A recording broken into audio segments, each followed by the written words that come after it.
A miniature train club opened their building for people to go in and look at their train displays in honor of the holiday season. The Mid-Ohio Valley Model Railroad Club hosted their annual Christmas open house on Saturday.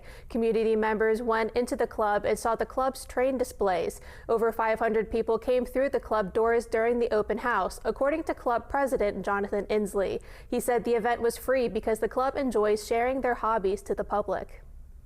I like to see the people, and I like to see the imagination on their faces when they look at what we put together down here, and the things that, you know, we have a lot of different places on the layouts that do jobs, not just trains moving around.